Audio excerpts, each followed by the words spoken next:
Welcome to the Jack Westin MCAT podcast with your host, Phil Hawkins. And Azaii Calderon-Muñiz. Welcome back to another episode, and this is a special one because we have special guests. So everyone here knows Azaii, but we have an extra guest here, and that is Jake Gluckman, who is somebody that I actually worked with. Like we were meeting like weekly for months in there for a while. Yeah. But Jake actually was one of my tutoring students who is now one of the instructors here at Jack Westin. So we were joking earlier that he has shifted over to the dark side. He's on the other side of the MCAT. I don't know if I want to make that evil comparison, but Maybe not. yeah, I'll take it. Things have shifted. So I want to welcome you, Jake. And why don't we just kind of start off with just like a little bit about big picture, like what's going on with you, and kind of like the realm of trying to become a physician. And welcome. So many things. Well, first of all, thank you so much, Phil and Azaii, for having me. This feels like a very full circle moment. I feel like I listened to the Jack Westin podcast religiously during my MCAT prep. So it's really an honor to be here. An honor for us as well. So I recently finished a pre-med post-bac program at Bryn Mawr College, and I finished that in May. I took the MCAT in April, so I guess 3 or 4 months ago at this point. And now I'm at Jack Westin teaching some classes and office hours, also working on my secondaries for med school applications, so happy to talk about that. And pretty soon I'll be starting some clinical research jobs in New Jersey as I prepare for the hopeful interview process. I'm not worried about the interview process. You will have interviews, and I think you will do well on them. But the secondaries, that's the thing that like I still toss and turn at night about secondaries, just because there's so many of them and they're all so different. Oh my gosh. Yeah, some of them are like slightly different, so you have to like change. Some of them are different word counts. So yeah, it's a fun time, but I only have 2 left. So hopefully I'll be done. Around the corner.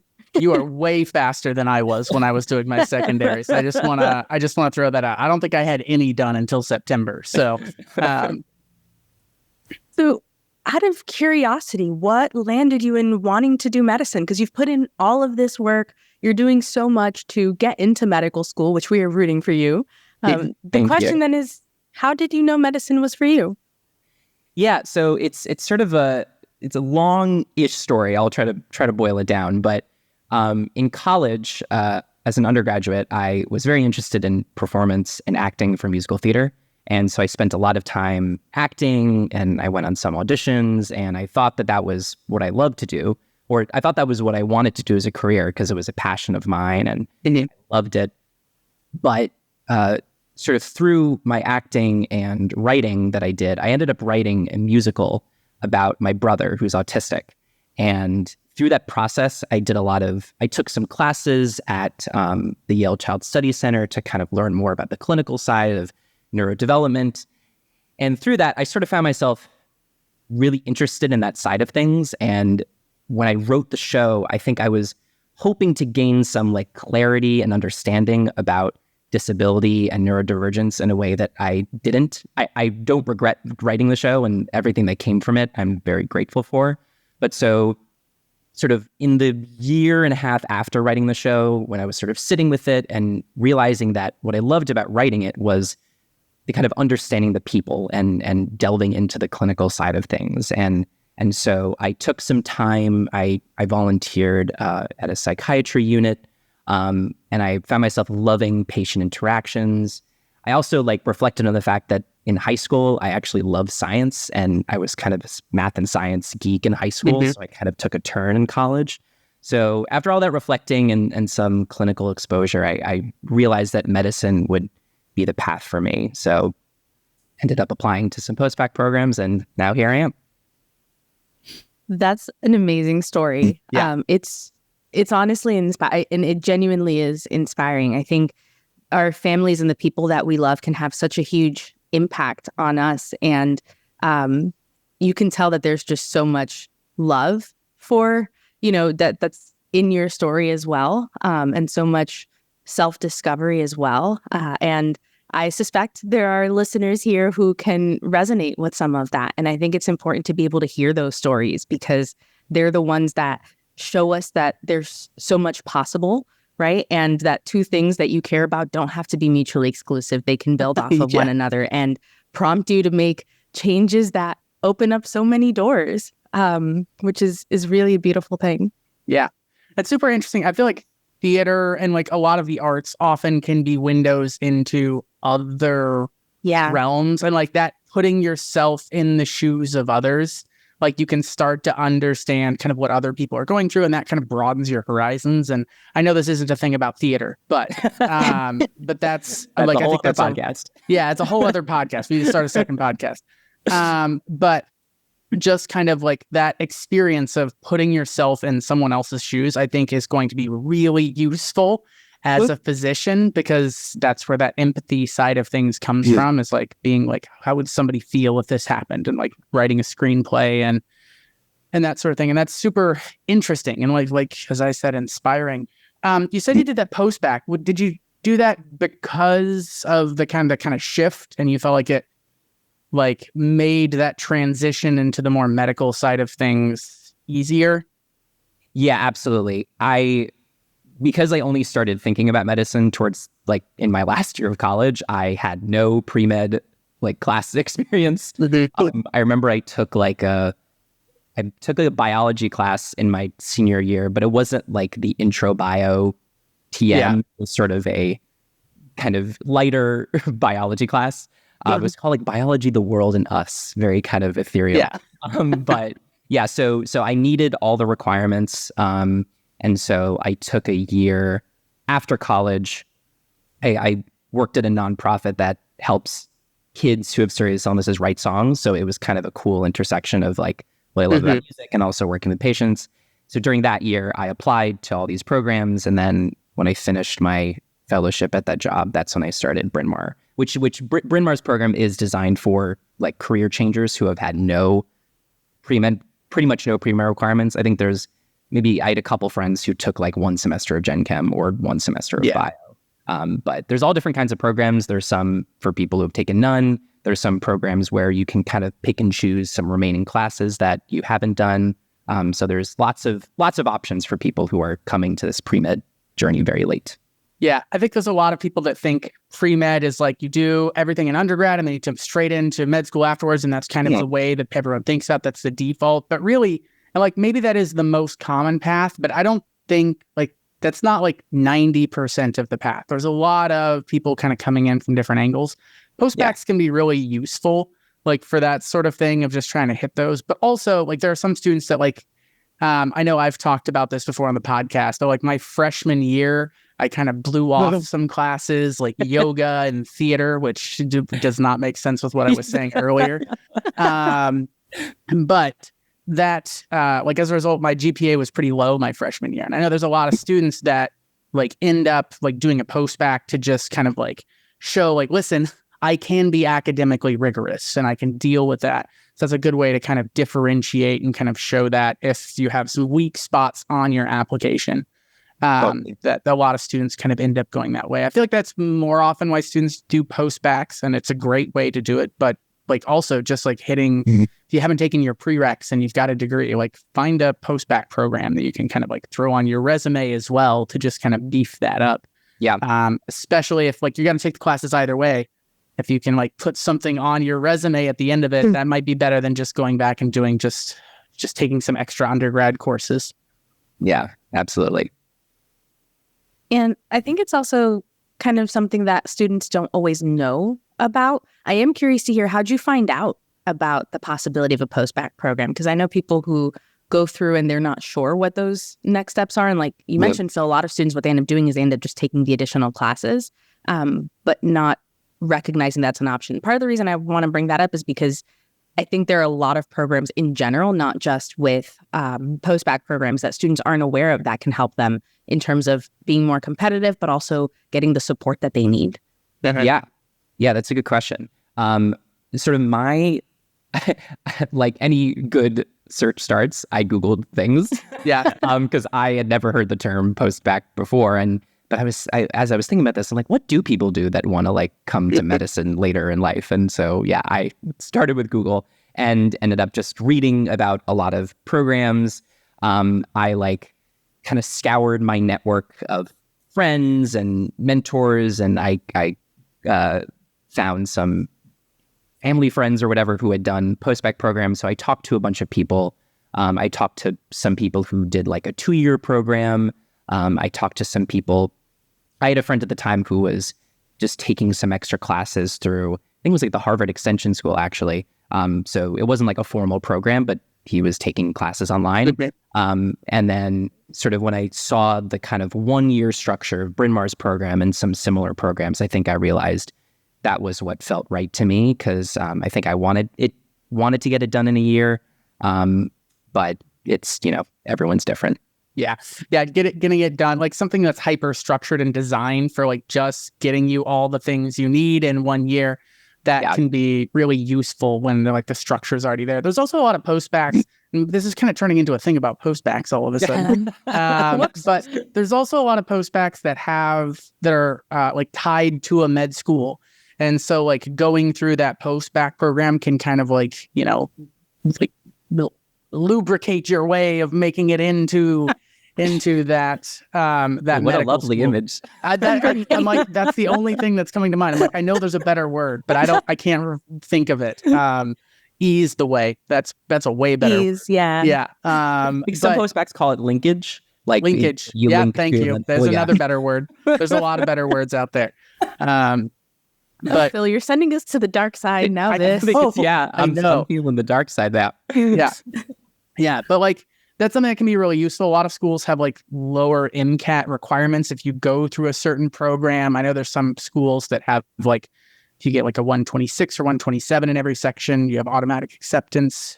And so that's something that can be really useful as well for students. If you know exactly where you want to go, which is not everyone, that's something that can make things a little bit easier as well. Totally. So how did you guys connect? Yeah, so I remember it was in like February or something.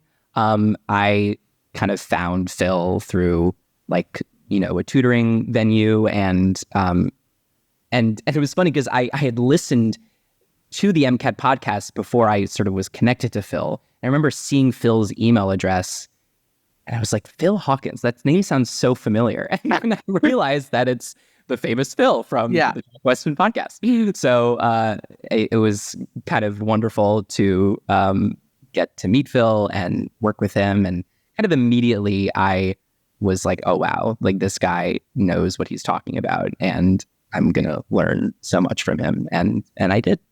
Yeah, it was a lot of fun working with you, because every student is a little bit different, and students have different strengths and weaknesses. And what I felt like the first chunk of our time was like, I'm like, okay, I'm pointing you at different topics and like sicking you on them, and then you would just devour them. And then we'd meet, and I'm like, okay, I don't need to talk about this that much because you very clearly really understand it at this point.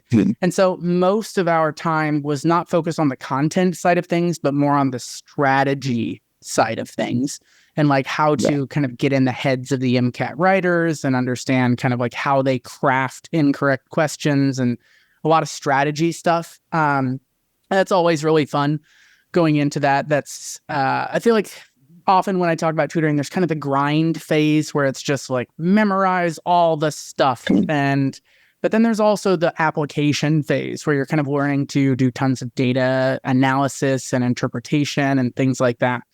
And I remember that when we started, I don't know, hopefully you're okay, like talking about your scores, kind of go through this. Yeah. But like cars was far and away your strongest section by the time we were done.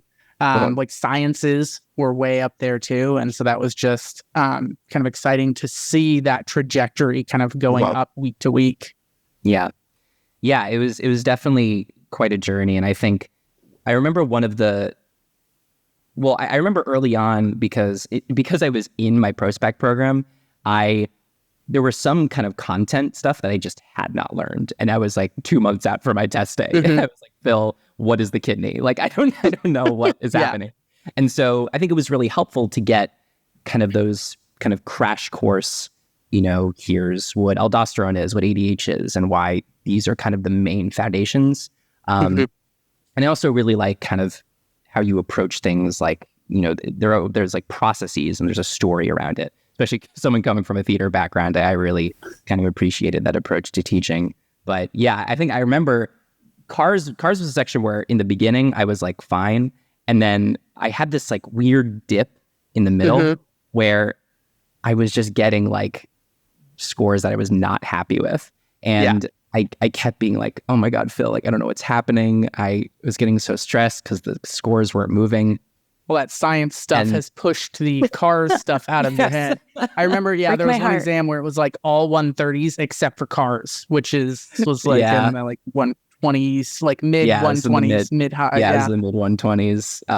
And I just remember something you said to me that was really helpful, where you kind of were like, Jake, like, look at how you started with cars. Like you're just feeling burnt out. And I think that was a really helpful thing to keep in mind, where when you're taking like tests week after week, and I'm sure for people listening, you've experienced this, like, especially with cars, it's so easy to just like get burned out and like have trouble reminding yourself that, the strategies, like you don't need to rely on content. And it's just about, keeping your brain on so that you're not like, especially in those last couple of weeks, students are usually pushing so hard that like they're learning more, they're getting more content, but their critical thinking is becoming, I don't want to say worse, but it's just becoming kind of muddier just because people are tired. And like when you're exhausted and burnt out, like it's hard to think critically.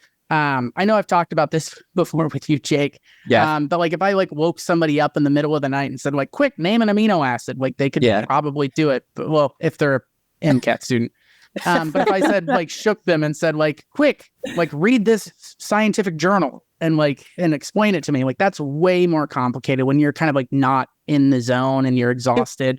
And I think that's kind of what was happening, is like the cars was dropping, because cars is all critical thinking. There's no content stuff. And so as you are pushing and gaining that content, but you're just tired, like your critical thinking is going to drop a little bit, and that's just going to kind of happen naturally. But that's why it's so important, like the week of the test, to take things easy so that you're not burnt out in that. There's a lot of times I'll see scores drop, especially in the cars and the bio, because I think bio also has the most difficult data. And Chem Phys also has difficult data, but it's also the first section of the test. So if you're tired and burnt out, that doesn't seem to be as affected as much, like when you're 30 minutes into the test versus 5 hours into the test. And so you'll see that sometimes kind of dropping in those two sections. It doesn't mean students are like worse than they were like 2 weeks ago when they took a test. It just means they're tired. And, kind of like keeping in mind the MCAT needs to be a marathon and not a sprint. I feel like you were good at that. Just kind of like pacing yourself. And I know we kind of did see that cars drop, but just kind of preventing extreme burnout. I feel like there's always going to be a level of a little burnout going on in the MCAT, but not letting it get too bad. There's so much that I want to say, but you have activated every part of my interest in the MCAT. Between the strategy and how we learn and the interest in learning. So I will try and be systematic about this, but I suspect it will not work. But first, oh my goodness, yes, the importance of having learning be fun, right? And the importance of it being engaging. You can't stress that enough, because at the end of the day, you want material to actually stick and you want to be able to retain the material. And so reading from a textbook for a lot of us, and I'm going to include myself in this, doesn't quite do what we need it to do sometimes, right? We need other ways to engage with the material. And getting paired with Phil, I'm sure, was really great because of that. Just making learning fun.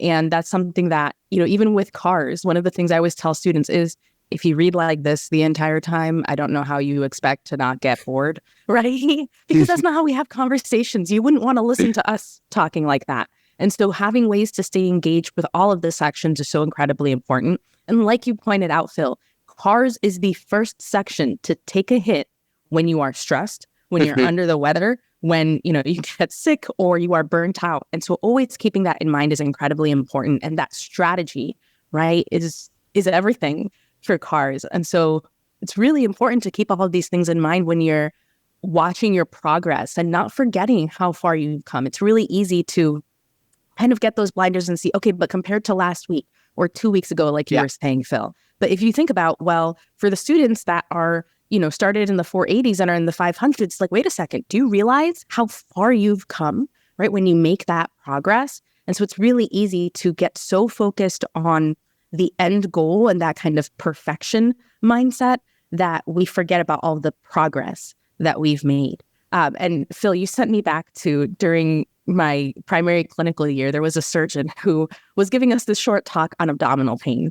And he said something really similar to what you said about amino acids. He said, if you get a call, if you're on call and it's midnight and you get woken up from sleep and someone says, yeah, I have this patient with abdominal pain, you should be able to list at least 10 different possible causes of the abdominal pain. You can figure out what they might be on your way to the hospital after talking with the patient.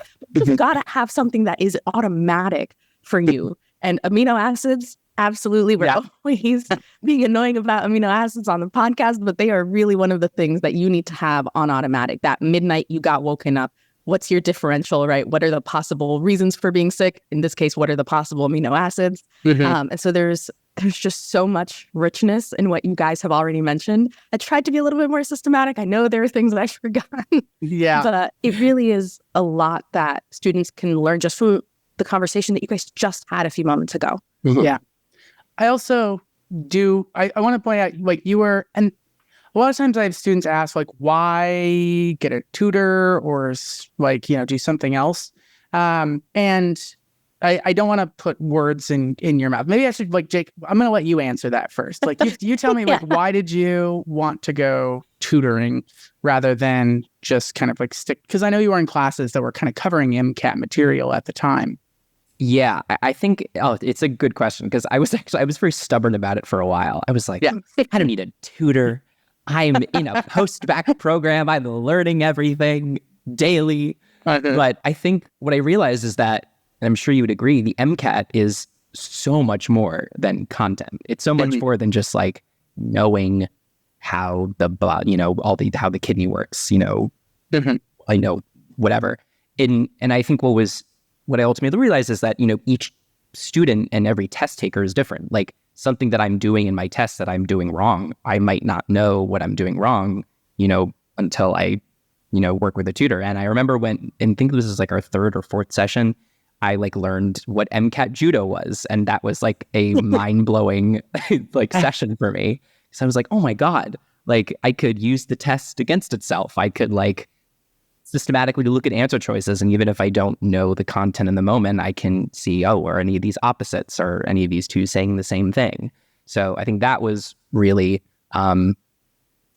important for me. Also, having a tutor or, an advisor who like knows your style and can just be a cheerleader, I think that's super important. I remember I used to tutor for like the SAT, ACT, and I remember part of what I was trying to inspire in students is like confidence and just knowing that, like, if you've taken like 7 or 8 practice tests, like, the test well. Like, it's all about just like feeling ownership over the fact that this content and that you're going to get inside the mindset of the AAMC. So I think that was the biggest kind of, obviously the content that I learned from you was fantastic, but the kind of confidence and fun that you inspire in students, I think that was the most helpful for me. Oh, I appreciate that. That's not what I was thinking, but like, that makes me feel good. I need to ask that to everybody. Just anytime I'm feeling down. But yeah, I do think it is important, like, making learning fun. Honestly, that just makes information stick better. It's not like learning should be fun because it's fun, and like, fun is good, don't get me wrong. But also it's more efficient. Like, the scientist in me comes out a little bit, and like the data side of things, like, no, this is a more efficient, better way to do things. When students are like, the ideas and things stick in your head better when it's like a story, like you said, rather than just like a list of facts. The human brain doesn't want to memorize a list of facts. It wants to memorize stories because stories are fun and interesting. And that's why everyone can like list off like interesting episodes of Friends or like different TV shows or what happened to them when they were a kid, but most of them can't list off that list of definitions they tried to memorize for their civics exam. But yeah, I agree with the tutoring thing. There's a lot of students that are a little bit like, I don't want it, I don't need it. And it also, I think that is true for some students, but it also matters kind of where you're starting and where you're going. And I know you're very ambitious and like your goals are high. And I'm excited that we were able to kind of like hit those goals, but also figuring out just what those weak areas were and kind of zeroing in on that. So like I said, like there wasn't a lot of content gaps, but like kidneys, like there are certain things Jake and I, this is how I know we're cut from the same cloth, because kidneys is always my example of the thing that like it just didn't stick the first time, and I needed help with that. But like being able to zero in on those things and then just be like, okay, this is a problem. Let's carve it out so it's no longer a problem.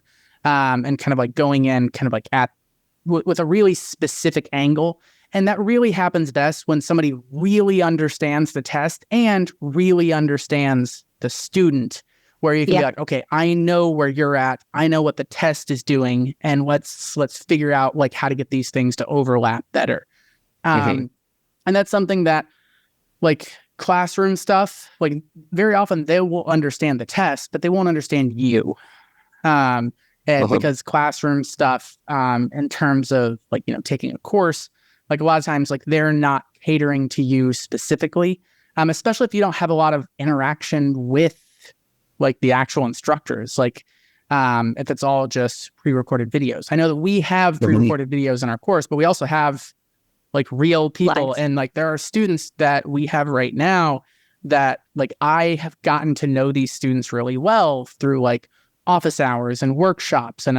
So if this student asks me a question, my answer is going to be different than if another student asked me that question, because I kind of understand where the student's coming from and understanding their goals and timeline and motivations. And it just gets, it's honestly, it's kind of a fun puzzle. I feel like as you kind of like do, like after you've done this for so long, you're trying to figure out, okay, like how do I like get these things to kind of overlap better? Because while also not just trying to treat everyone the same and trying to turn everyone into the same thing, because like critical thinking is something you're really good at. Like I don't want to mess with your critical thinking, even if there are some things that like, there's like some other ways to approach this if students need to work on critical thinking, but you're pretty good at that. But just like learning these, like, okay, understand the AAMC better, not trying to change the way you're thinking. And that's different than other students. I'm getting real meta here. But after like tutoring tons and tons of students, there's a lot of stuff going on with that. Yeah, different resources absolutely have different benefits and different strengths, the same way that all of us have different strengths. And so like you're pointing out, Phil, right? Tutoring is great for that one-on-one. Help me figure out exactly what's going on in my case, and let's target specifically in my case with the way that makes sense with how I think, right? In classrooms and larger courses, they can provide that content support. They can provide that structure across different sections in more frequent way compared to tutoring often. And those live classroom sessions are so much fun. I completely agree with you. When students are able to attend multiple in a row, you're like, okay, let's see, we can actually comment on your progress here. But that's not always the case, right? Some students can't attend every live session. And so that might be where tutoring also makes more sense. But I know you are part of our classroom team, Jake. Tell us a little bit about that, because now you've gone from being a tutoring student, taking the actual MCAT, now you're helping other students succeed and improve and see that progress. And a weakness is just the strength you haven't cultivated yet. Now you're helping your students cultivate some future strengths. Yeah, I mean, it's really been a joy. I mean, when I saw that Jack Westin was looking for instructors, I was like, oh my God, this is, something that I've always wanted to do. And given that it's still so fresh, I was like, oh, this is the perfect time to kind of hopefully give back to this community that kind of helped me get where I am. And so, yeah, I'm currently the instructor for the Jack Westin Biochem office hours. And what I love about the biochem section specifically is sort of what I was saying before. I think biology in particular, there's so many like ways to explain processes in a way that is just not really dull.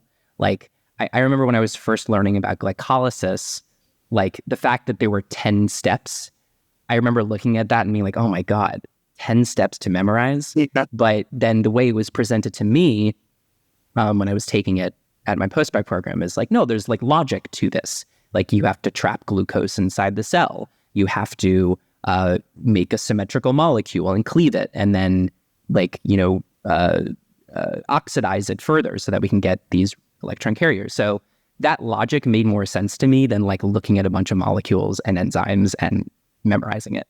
So I really like talking about, and I just did a lesson on aerobic metabolism and got to talk about like, and this kind of an analogy that I use that I also learned from a professor about like at the electron transport chain, it's like a bucket brigade. And if one of the buckets cannot fill to the next, like if there's no oxygen, none of the buckets can move. So like sort of fun analogies like that, I think are really helpful for students. I even just the other day, I remember someone asked a question about like transcription and RNA polymerase and how that works. And just in the moment, I was trying to think of something and I said, oh, well, think of like the template strand as like a roller coaster track, and RNA polymerase is like the car that your crane is kind of putting down, and it fits right on the car, and then it's sort of putting tracks down along the way. So I think biology and biochemistry lend itself really well to those kind of fun anthropomorphizing, if you will. Yeah. Sometimes I like to refer to proteins as people. So it's been great. And the students are so wonderful. I remember when I was first interviewing with Molly, Molly said immediately like, oh, Jack Westin students are the best. And at first I was like, okay, she probably has to say that. Like, everyone has to say that. But really, like, everyone's so supportive in the chat, and they ask really, really good questions. And some questions even like stump me for a second, and I have to think about it. So someone the other day was really wanting to understand the difference between like, well, if the cofactor for succinate oxidation, is it technically FAD or FADH2? And I thought that was a really interesting question. So I feel like I'm rambling at this point, but it's really been a joy, and I'm having the best time. No, that's a good sign when somebody, like, you ask them a question, they start to ramble because it's like, oh, the science is so interesting, and they go into it. And like, that's what we like. That's obviously the best instructors, like people who get really passionate and kind of like go into that. I'm with you on that. Like making things a story, making things more interesting. It sticks with students better. It also makes sense. Like, and because that's the way the AAMC tests you, like they never ask you straight up, like, what's the definition for a ribosome? Like that's not going to be a question. What they're going to do is they're going to give you a question like, we have this certain drug that specifically binds the 50S subunit of a ribosome.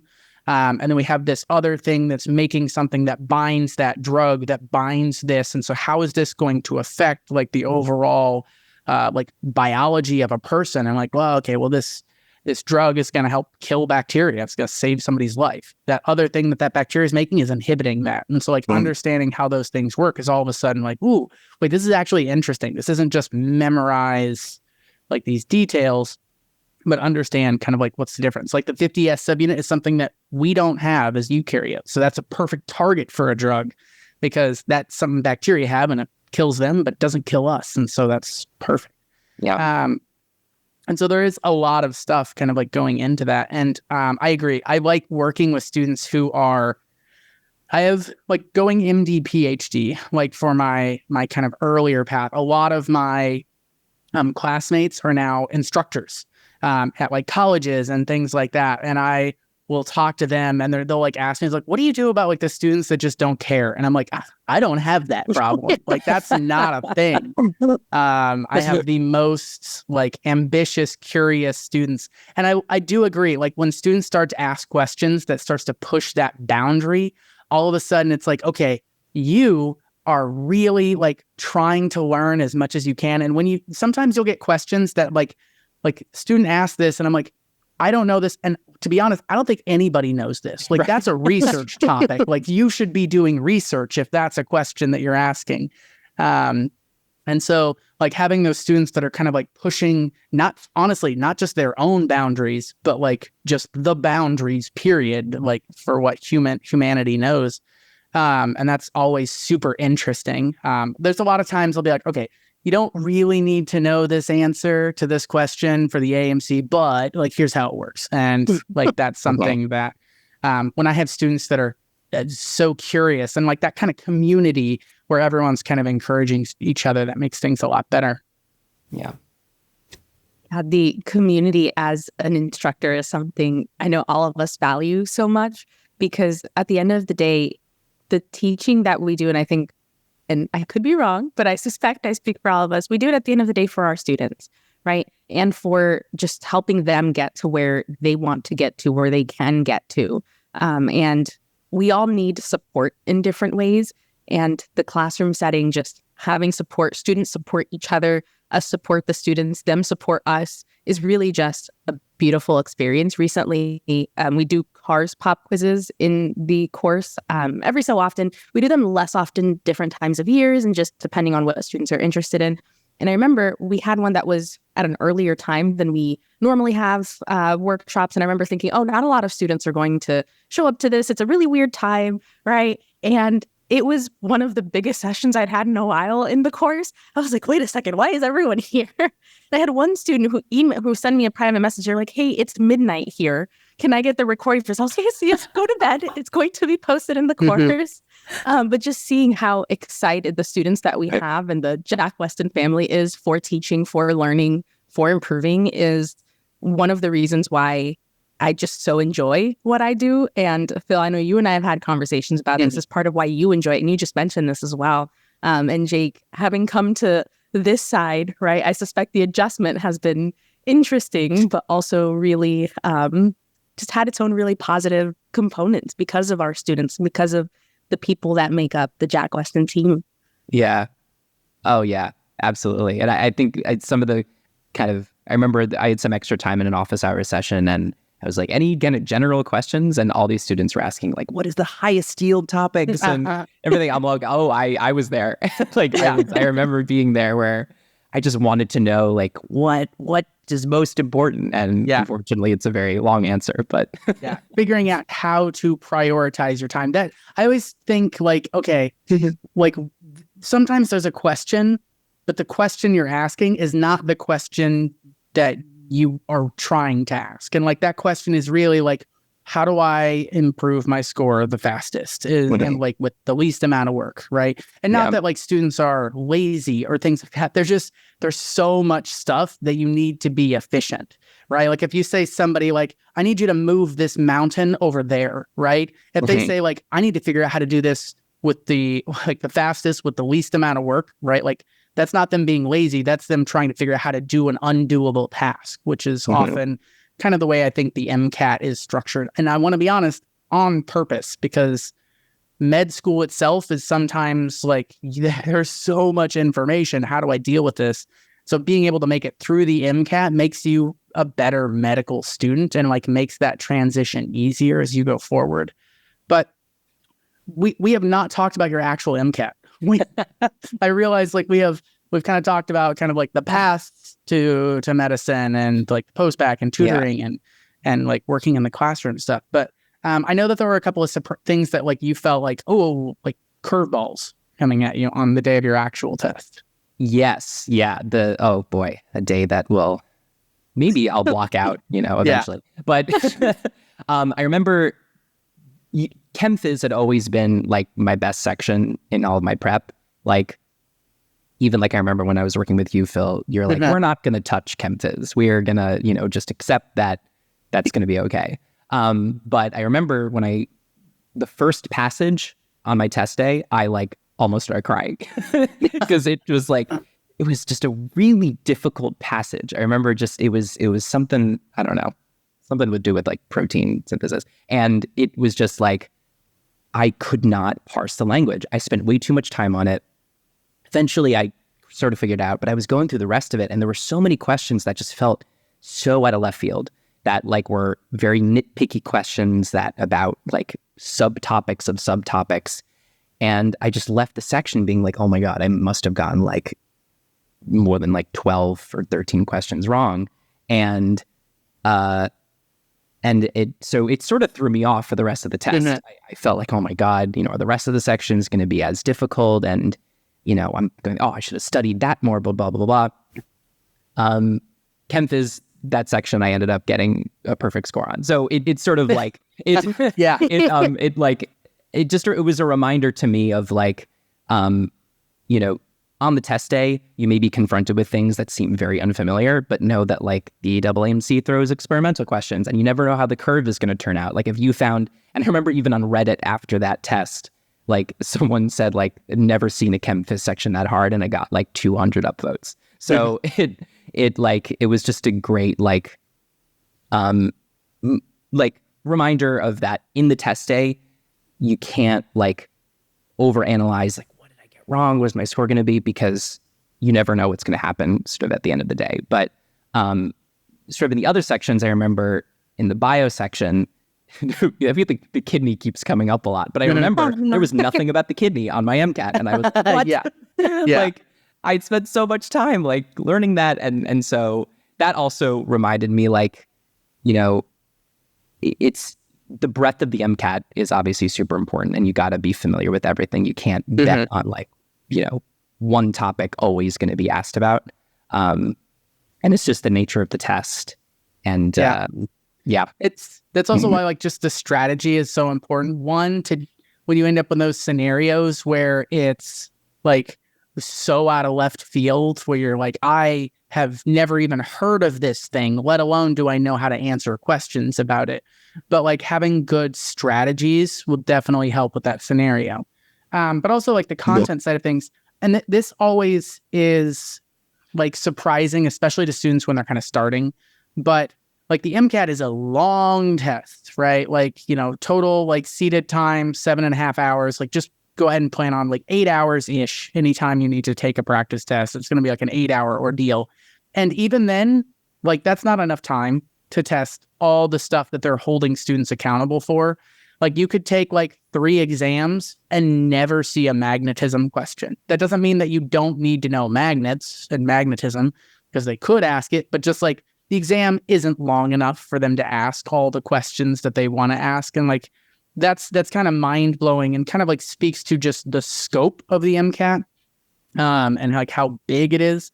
And that's why like the strategy is super important, because like having really good strategies will help you across the board with every single question. And so even if you come across something that like is a question out of left field, you can deal with that. But then also like a topic that you're like, I just haven't studied. This is my weakest area. And like having good strategy will help you with that, just like it'll help you with your strongest area. It's kind of like a field leveler, right? Where like having great strategies kind of pulls up every section. Studying magnetism is not going to make you better at psych or cars or things like that. Yeah, this is something where I think it's really easy to not realize, especially in the throes of studying and especially when we're first becoming exposed to the MCAT. But as much as the MCAT gets a lot of hate, it does have its purpose. It really does prepare you for medical school in a way I think is more subtle than people realize. It's not just the content. So yes, there is some content that you will absolutely revisit in medical school, the kidneys being one of them. You will not escape the kidneys. And perhaps you'll be like me and get a nephrologist who's as an instructor coming in dressed in a banana. So and this actually happened. We had one of our instructors come in dressed in a banana costume. So that was a highlight. Don't remember as much from the actual session, but remember that. I hope they were focusing on potassium. They were. That's why it's banana. Okay. I'm like, what's the connection? Excellent. Sodium, potassium. Banana, potassium. Potassium is the connection. Spreading activation just made me think of neurons being a salty banana, salt on the outside, and then potassium on the inside. That is a really... Yes. That's a good one. That's a good connection, but also sounds like something I don't want to eat. Like that sounds, that sounds awful. Terrible. Perhaps don't eat it. That's great, but terrible. But yeah, you'll see some of that content in medical school, right? But at the same time, what you're describing, Jake and Phil, is that the breadth of knowledge that you need to have is massive. As a future physician, the amount of knowledge and content that you will have memorized, that you will have learned over the years, that you will continue to learn because it's a never-ending process, never-ending learning, will become massive. And you're going to come across situations, patients, illnesses that push the boundary of what you know, or maybe totally new to you, right? And you have to be able to think on your feet. You have to be able to see those non-textbook presentations and say, okay, what are the connections here? What are the patterns? What are the outliers? And kind of take that consistent strategy, having a very consistent approach to being able to identify when is something not the usual, but still really important. And so the way that you think about, I say this a lot with the car section, is basically your first set of patients. But the way you think about how you approach also the sciences and this really uncomfortable situation, learning to be comfortable in an uncomfortable situation, will help you get further in medical school, prepare you for those stressful moments when you're on the wards, or when you're a future, physician as a resident, an intern, eventually an attending, even attendings look things up, believe it or not. And so, it really does have its value, as frustrating as the MCAT can be. And I think learning to shift our mindset, something I wish I would have known and understood when I was studying for the MCAT, I think is really important to help students succeed, retain information, and just get more out of this otherwise potentially very stressful situation. Yeah. That curveballs in medicine happen all the time. I honestly think that's also why the AAMC does that on the MCAT, is they need medical students and physicians who are when they come across something that they have never seen before and are not prepared for, they need people who are able to be like, okay, what can I do? Right? Not, oh no, I can't handle this, and throw up their hands. Right. And that's something that happens a lot in medicine, right? Definitely more in some branches of medicine than others. If you're an ER physician, that's your day, is nonstop curveballs where it's stuff that you did not expect coming. But I remember when I was in med school, they had us doing these shadowing things where we were kind of going in and kind of doing trainings. I had just started med school. I'd been in med school for a couple of months. And the person I was working with was like, listen, can you go in and do a history and physical and on this patient? He's like, this patient is one of my favorite patients. He's very funny. He's super interesting. You'll have a good time going in there. And I go in, I'm like, all right, so what seems to be the problem? And he's like, I'm suicidal. And I'm like, I don't know how to handle this, right? I've been a med student for 2 months, right? If I know two things, diabetes and broken arms. And so if your arm isn't broken, you have diabetes. That's what I've figured out at this point. And I was just kind of over my head. And so learning to be okay, how do I deal with this in a way that is useful to the patients? What can I do? Right. And that is something that can be a little bit terrifying. Now, obviously, depression and that sort of stuff is not going to be that big of a deal to let me rephrase that. Let me pull that back. I'm going to say it's not a big deal. It is a big deal, but it's not going to be something that is a physician who's been practicing for 30 years. That's not going to be a curveball maybe it was to me when I had only been in med school for a couple of months. And they would have better tools for dealing with that than I had at that moment. Let me pull that back. But it wouldn't be as much of a curveball to somebody who'd been really in the trenches of medicine for a longer time. But that's something that does happen, and you need to be able to adjust to that. And I think that's why the MCAT does that. I think it is literally a purposeful decision that we're not gonna just tell students memorize this stuff and then we just ask them if they memorize that stuff, right? We're gonna tell them to memorize stuff, and then we're gonna make them apply it to weird scenarios that we know they've never heard of, and things that are completely out of left field. But I think that's on purpose. I think that's why the MCAT's a good test. It's also why the MCAT is really hard, because it's huge piles of information being applied in really weird ways.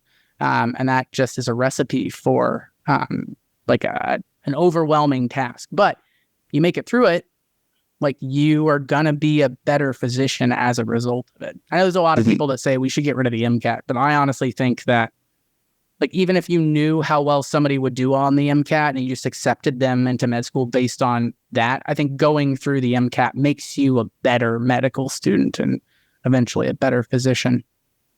As a very quick reminder to our listeners, the material that you will see on test day, so the actual pieces themselves, the passages were not written for the MCAT. They are excerpts from pieces that were written for science in, scientific articles and journals, and submitted for that. So we were not the original intended audience. That also applies to cars, but that's part of how the AEMC puts you in this scenario where you are not familiar with some of the information. So just a quick reminder, I know a lot of times students will say, well, I didn't know this. You might not have actually needed to know it ahead of time. So just wanted to leave that quick reminder for our listeners. Yeah. Is there any big piece of advice you have, Jake? I know we're kind of like, we're already over on the time that we had allotted on this, but is there any like big piece of information, big piece of advice that you'd give to students that are kind of like in this journey, or in the middle of it, or just starting it? Yeah, I think early on in my process, it's funny, we just spent a lot of time talking about like the breadth of the MCAT and how much content there is. But I remember, Phil, actually something you said to me kind of later in our journey is like, there is a limit to what the MCAT can test about.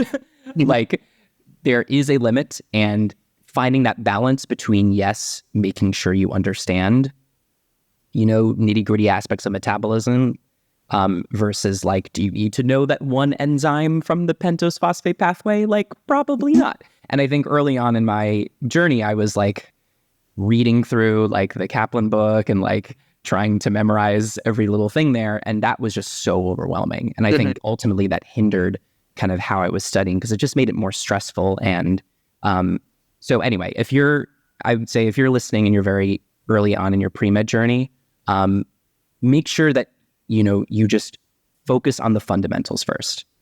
Have a good grasp on like fundamental concepts in biology, energy transfers and how, energy is converted from one form to another. A compartmentalization of processes, like a lot of kind of themes, I guess. Again, coming from a theater background, love talking about themes. But so whenever I was kind of grounding myself in like the themes of each process and each topic, I think it made the actual exam a bit more manageable, because I knew that going into a passage, like I'm not going to know about this specific gene and disorder and what it does, but I do know, how to do a Punnett square and like how to, think about translation of proteins and how this amino acid will change and what that will do.